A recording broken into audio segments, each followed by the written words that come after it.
Did you know that it's recommended that we post 3 times a day on TikTok, once every single day on Instagram, 2 long videos per week on YouTube, and 1 short video every single day on YouTube just to be considered a thriving creator? How ridiculous. Now, I am not here to tell you to stick to those posting frequencies because content creation is my full-time job and even I don't post that much.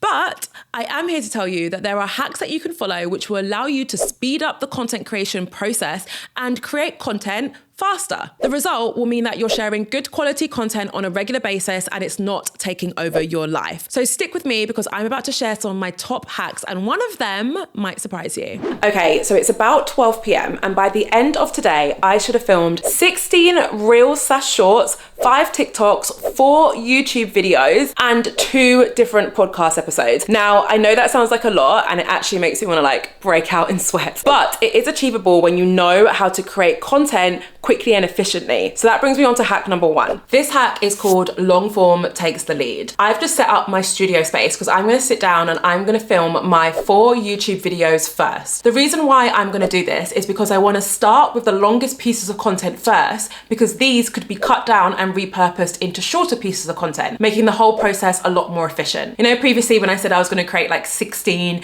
reels and shorts and you probably thought, how on earth is she going to do that? Well, majority of those reels and those shorts are going to come from my YouTube videos. If you're not a YouTuber, don't fret. You can also use other pieces of content to do something similar. For example, my podcast episodes that I'm filming later, I'm going to cut those down. If I had a blog, or maybe if we take my newsletter for an example, I could also do the same thing. I could take the content from the blog and the newsletter and I can turn it into shorter pieces of content. The main thing to keep in mind here though is you have to be intentional about this. So when I was prepping for these YouTube videos, I already identified which videos could be cut down into shorts and reels. In addition to identifying which videos I could actually repurpose, I also made note of any additional content I needed to film in order to make the cut downs better. So instead of just taking my YouTube video and just cutting it up into small bits, I'm also going to record a short piece of footage which will be the intros for my reels and my shorts. That way the YouTube video is great, but also the cut downs work by themselves as well, so they can stand alone as their own piece of content. Let me show you an example. You're using your Instagram stories wrong.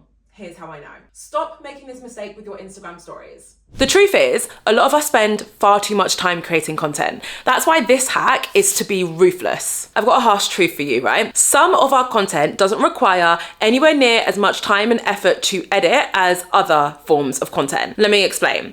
If you are creating content on a platform that does not have a long shelf life, so let me give you a great example. If you create a piece of content on TikTok, people will continue to see it for a few days, maybe even a few weeks. On a few occasions, when it really goes viral, it might be months, but that really is the maximum. If you create a long form video on YouTube, people might continue to watch that video and even be served that video for years and years to come. That is one of the key differences between YouTube and a lot of other platforms. So if you're creating a piece of content that might not have a long shelf life, and if you're also creating it for a platform that is notorious for rewarding raw, authentic content like TikTok is, you should not be spending the same amount of time editing your TikTok than you are editing your YouTube content. You just shouldn't.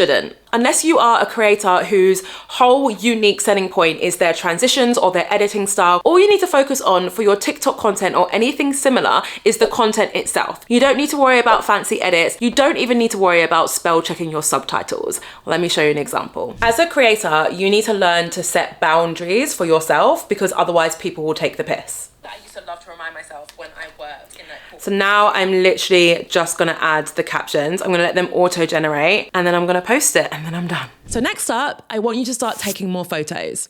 I know what you're thinking. Is it the year 2016? Are we back to the days where we're just sharing heavily edited photos on Instagram? No. But the rise of the infamous photo dump on Instagram, in addition to a few different trends on TikTok, for example, the day in my life photo carousel trend that is absolutely going wild at the moment, all of these advancements have gotten us to a place where photos are back in the mix. They now have a space as part of your content strategy again. However, the types of photos we're sharing have definitely changed. The good news is, for a lot of us, the type of photos have changed for the better because on the surface, the photos we can now share on TikTok and Instagram and even on YouTube as a community community posts don't need to be anywhere near as edited or even as high quality as they used to be. So I'm going to put some examples of the screen for the types of photos I'm referring to. Don't get me wrong, the creator for all of these photos has obviously paid attention to their lighting. They're ensuring that whatever the subject is of the photo is nice and clear. The basic principles of their photo are still there, but there doesn't seem to be a lot of heavy editing. Instead, it's more about telling a story through the photos versus the aesthetic of the photo. So why is this a hack to speed up the content creation process? Well, photos, especially the types of photos that I'm referring to,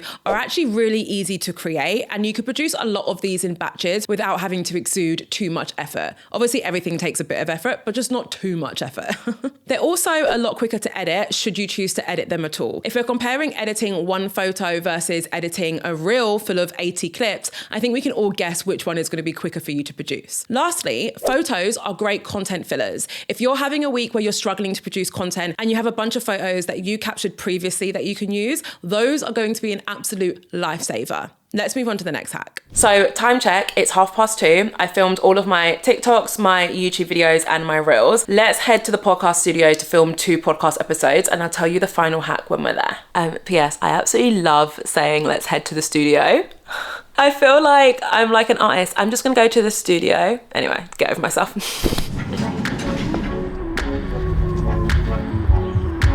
So we made it to the studio, we're 1 episode down. Before we film the next one, let's talk about the final hack, which is all about building an archive. If you didn't already know about this hack, then I'm potentially about to blow your mind. So, you know when you watch someone's day in the life reel, or maybe when you're looking at someone's stories, and you might be asking yourself, how does this person create this content on a daily basis? And how are they able to be so consistent with it? Like, how do they do this so quickly, right? Well, a lot of the time, the content that you're watching, or at least some of it, wasn't filmed that day. It's archived content. So this is basically the process of you documenting your life, you finding little moments for you to capture content as part of your day-to-day habits. And then when it comes time for you to post, you simply sit down, go through all of your archived content, and you turn that into a new post. So you do that by pulling on different pieces of content to basically create a narrative, create a story arc. The result is that you spend less time filming content. And when you need to post something, it doesn't actually always mean that you need to film something, because you have a bank of archived content that you can use and pull together to create a new post. For example, I set up my phone when I was filming the last podcast episode, and here you can see the footage. It's about 20 minutes long. I'm gonna cut it up and use it for different pieces of content for the next year. And I do this all the time, right? It's all about having an archive. Okay, it's 6 p.m. and we got all of the content done using the hacks that I just took you through. If you enjoyed this video, please leave it a like because it will go a very long way. I recommend watching this video next. It's all about my full content creation process, including how I batch my content as well. Thank you so much for watching as always. I can't wait to see you in my next video.